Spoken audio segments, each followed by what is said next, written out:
Hello there mga kanos! Welcome sa akong YouTube channel, Ringing Nose. I'm your barista, Michael Ryan Gesto.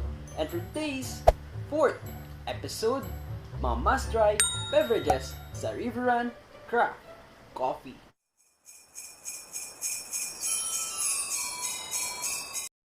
Riverrun Craft Coffee, located at ground floor, Emmanuel Business Center, alongside Benigno Aquino Avenue, Molo, Iloilo City. It has limited parking space near in Esplanade 1, 2, and 3, and also the bridge going to Diversion Road. They're open Mondays to Sundays, 10 a.m. to 10 p.m. Their seating capacity can accommodate 20 plus person, and their baristas are quite friendly and accommodating to your needs and special requests. Well air-conditioned and a great view. Mga kanos, itry natin si Milo Dinosaur, which is 55 pesos. Budget friend din siya mga kanos ha. So, gimix ko na siya kagina. Sorry mga kanos. But, may condensed milk siya. Tapos, may essence sang Milo, sang milk. Tapos, i-mix natin siya liwat. Tapos, taste. Hindi siya overpower sa milk, sa Milo, or hindi siya lasang tabang. Hindi din siya nag-overpower sa condense or sa sweetness. Best seller talaga. Best for kids, best for choco lovers, kad sa mga Milo lovers. So I have also here mga kanos cleanser water. Kasi iba-iba po yung mga drinks na inumin ko. And for our next taste test is fresh cucumber mint lemonade. Mix natin siya. So, as you can see mga kanos, meron talaga siyang fresh lemonade fruit. Parang sa color niya pa lang, maamoy ko talaga yung mint. Sa amoy pa lang So, sa color. So, let's taste. Wow.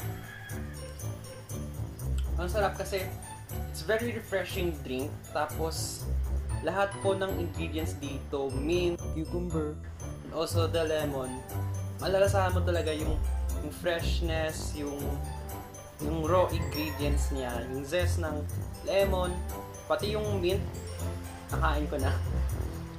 Maganda siya sa mga init na panahon. Pero so far, masarap si Milo, masarap din to. Answer muna tayo. Okay. Thai tea. Thai tea. Yan. Thai tea is 65 pesos for Riverrun Craft Coffee. So, i-mix po natin siya. So, I'm guessing this is the Thai tea extract and this is the milk.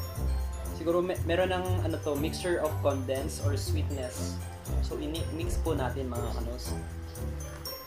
Mix. Yung color niya is orange. Yung extract pa lang. So, taste test. Wow. Good job, Riverrun. Hindi ako na-disappoint.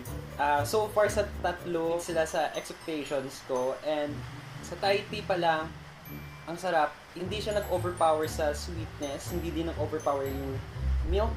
And also, yung Thai tea extract. Sakto-sakto siya. Good job, Riverrun Craft Coffee. Ang sarap ng Thai tea. So, next drink natin mga kanos is Kulukki Sarbath. So, this is a new drink. So, this drink is famous from South Asia. And mga kanos, this is a unique drink. It has basil seeds, which Sir Kim explained to me. And there's chili.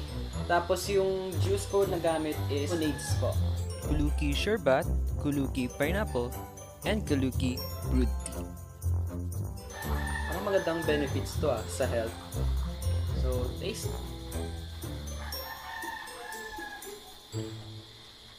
Sarap. Lemonade yung dating niya po.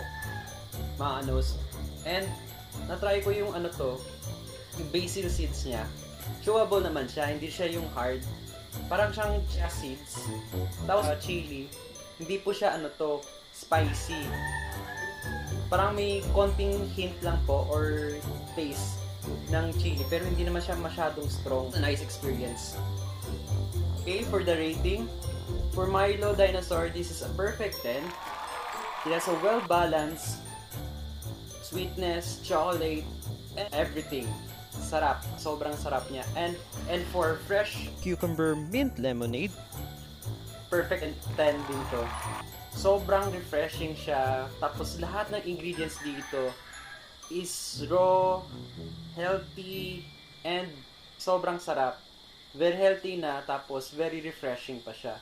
So, for Thai tea, mga kanos, perfect 10 din to. Hindi siya overpower sa sweetness, hindi din siya overpower sa milk. And for the Thai tea extract, sakto-sakto siya. And for the color itself, orange na orange. So, good job. Good job, Riverrun. Kulukki Sarbath, I must say, sobrang sarap niya. At sobrang kaiba, unique siya. Riverrun, good job. Maintaining good service, good quality of products, and budget-friendly. Barista, staff, and the owners and the co-owners of Riverrun, thank you so much for that wonderful experience and for your wonderful service. Well, thank you for watching, mga kanos. If you like this video, please do like and share it to one of your friends. And if you're new to this channel, please do subscribe and hit the notification bell icon for more updates and latest happenings drinking nose channel. This has been your barista, Michael Brian Jesto saying, bye!